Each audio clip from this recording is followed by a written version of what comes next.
Hello, everyone. Welcome back to Zer0es TV and another monthly update with Ivan Cosovic of Breakout Point. Ivan, thanks for joining me. Thanks for having me again, Mike. Nice to see you. I know you mentioned last month that February saw a little bit of a pickup in activity from the lull in January. Can you give us a sense of what this short selling environment was in March? Sure. It was a relatively busy, but not too busy March for activist short sellers. So we noted in March 11 new short campaigns, many updates, obviously, many follow-ups and so on. And these 11 short reports or short calls, they compare to 17 in the same period of 2021. So it's less by one third about, but it's not dramatically less, I would say, than what we had 1 year ago.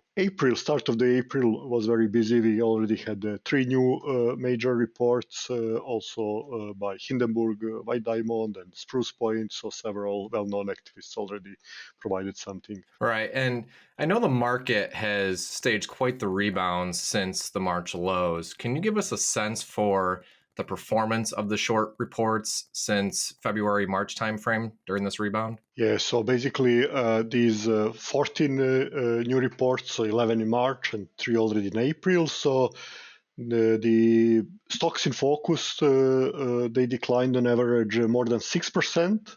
So this compares to S&P that did, I think, about plus 3% since beginning of March. And our other reference, which we often use, would be RKK, which declined 12%. So basically, activists managed to beat advances in S&P, but didn't this time didn't manage to beat declines in RKK, if you like it as a reference. So Right. Right. So, are there any major themes that you saw coming out? I know there's sort of the meme stocks that did see quite a bit of a rally in about mid-March, but they've given some of that back. Were the short reports focused around some of these meme names, or were there any other sort of themes that came out of the reports we saw?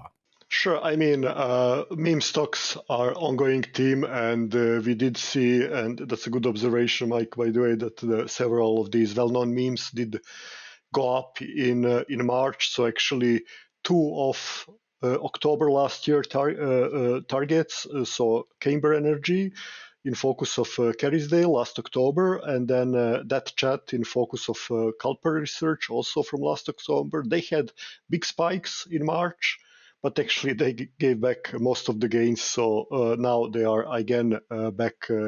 Not at the lows, but around the pre-spike lows. So basically, Camber Energy is down more than 75% since Kerrisdale had them in focus in October, and that chat is down even more, so more than 80% since Culper had them in focus in October. So that's been on existing memes versus the short seller stocks. There has been a new one. So Mullen Automotive, ticker is MULN, is a very popular actually retail stocks, has been in several past weeks, and actually Hindenburg Research came out with a report on them just some days ago, so at the beginning of April. So what's interesting, what's expected, so retail crowd was predominantly Hungary, so there was a lot of commentary directed at Hindenburg and so on. But what's interesting is that the stock is, as of today, fairly flat compared to where it has been before the report, and the company hasn't responded yet. So the allegations are rather heavy, so we would maybe if stock starts moving down, expect company to address Hindenburg, because Hindenburg is also, very well known in the area. So surprisingly, company is silent up to now. Besides the themes, meme stocks or certain sectors, was there any particular breakdown in the regions that you saw between the US or the rest of the world? Sure. It's, I would say, business as usual. So the most stocks in focus are US tickers. So out of these 14, so 11 in March and 3 at the start of April, we've seen 9 US tickers, so 9 stocks that are headquartered in US. 3 in Canada. That's also very common to see Canada as the second most favorite country in focus of activist shorts. And then we had even 2 European companies. Yeah, so that's been not out of ordinary, I would say. What's been very interesting on more broadly, and that did hit the media headlines, that's been the Bill Ackman announcing that they will stop with activist short selling. They will stop with their public shorts. It's not really, Mike, that they have been very active in this area in the past years. So they are probably best known for Herbalife, but that's already years ago. That has been unsuccessful. Econ was on the other side of this one, so they haven't been particularly active in the past years. So I think it's more interesting headline than genuine impact on the area. Yeah, it just seems more of a confirmation of what Ackman seems to have been doing ever since the Herbalife situation. So interesting to see that there's a public announcement there. Speaking of popular short sellers, I know you mentioned Hindenburg. Spruce Point seemed to kind of keep pace with their usual one or so a month. Can you touch on their particular report? I guess I'm speaking more to the Striker report that they recently put out, just given the general size and what their response has been to that one. Yeah, so that has been the biggest ever for Spruce, apparently. So in terms of market capital, so 100, just above 100 billion market cap at the time of the publication. That compares, I think, usually to several billions that might be average that activists usually have in focus. So it is indeed unusual to have them focusing on such big companies. So far, the reaction of the share prices has been muted, but that's definitely one to keep an eye on in the future. So Spruce's allegations are about poor business fundamentals in Striker and also debt issues. So let's see how that turns out. At the moment, shares are idle flat compared to where they have been before the report. Well, speaking of sort of the large targets, I know there's another battle going on. I did see that you sent me a tweet from Coinbase saying something coming, probably nothing. I know they've been the target of Jim Chanos. Could you elaborate on his recent stance on the company? Sure, and that's another one from this meme stocks and short sellers, because Coinbase has been a long-term favorite of retail crowd ever since their IPO. There have been, ups and downs in popularity, but it is what we consider to be a long-term popular stock, and it's also a big one. So about 40 billion market cap, and basically.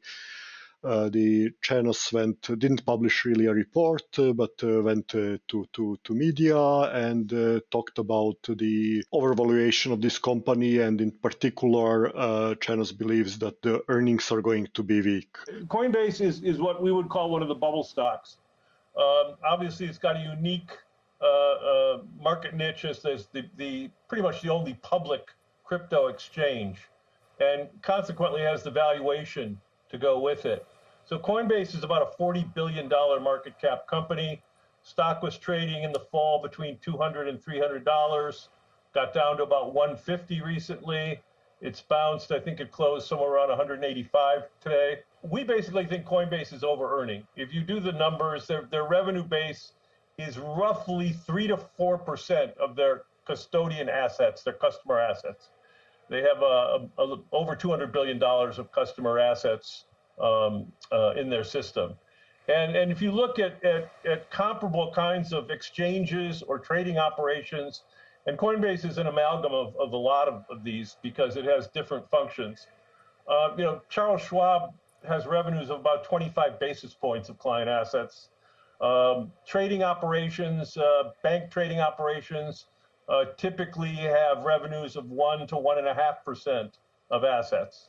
And there you have Coinbase at 3 to 4%. So we think that as competition increases in crypto, and this is not a call on crypto or Bitcoin prices or anything like that, But we think as competition increases amongst the exchanges, you're going to see fee compression.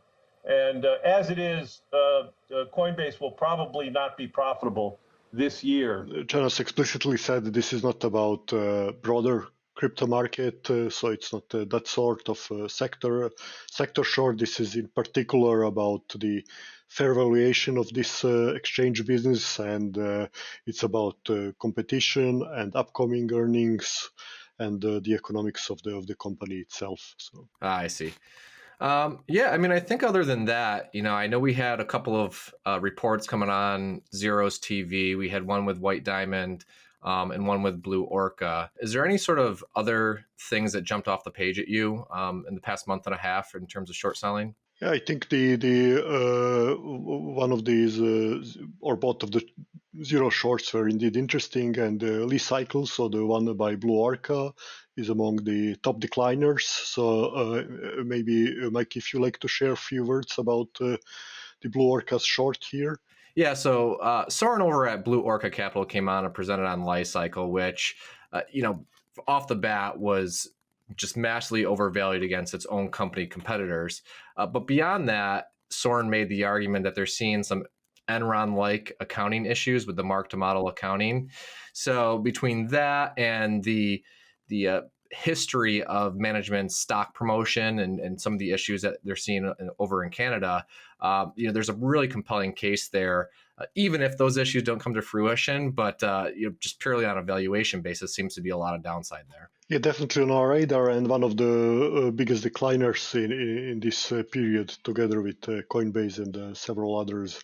So let's see what happens there next. And in terms of other events, so maybe on we haven't seen so much actually on what many from the community are eager to hear more about. So about DOJ probe on activist shorts, so there haven't been much new there. There was an interesting article in Institutional Investor. I recommend reading it, maybe if you put a link to it, coming out a few weeks ago. So it also talked about the people that are involved on the side of the probe. So beyond that, we are still waiting to see, what's that about and what will come out of it. Just going back to sort of your statistics and showing the frequency of reports, do you think that this lingering DOJ probe is potentially having any impact on the number or frequency of reports just from the broader industry?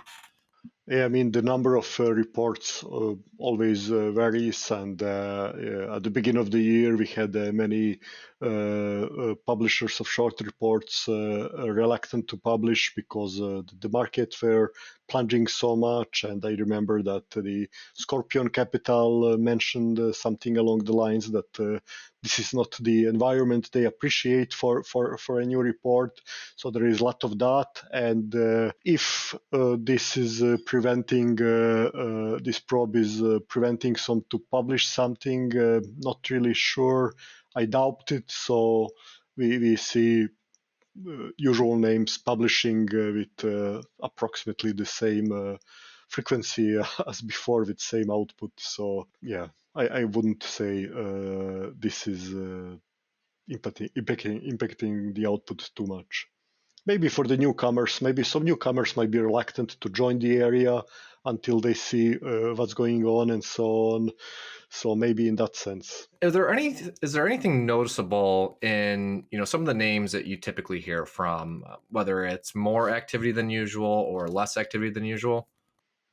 Yeah, we are still waiting, for example, to see a first reports by two heavyweights by Muddy Waters in 2022 and also by Wolfpack Research. So looking forward to see what they come up with, probably in Q2. Let's see. But beyond that, we see all the usual suspects also, being active as usual. So. All right, Ivan. Well, thanks again for coming back on and giving us the usual monthly update. It'll be great to hear again from you next month. Looking forward to it, and enjoy the April, Mike. All the best.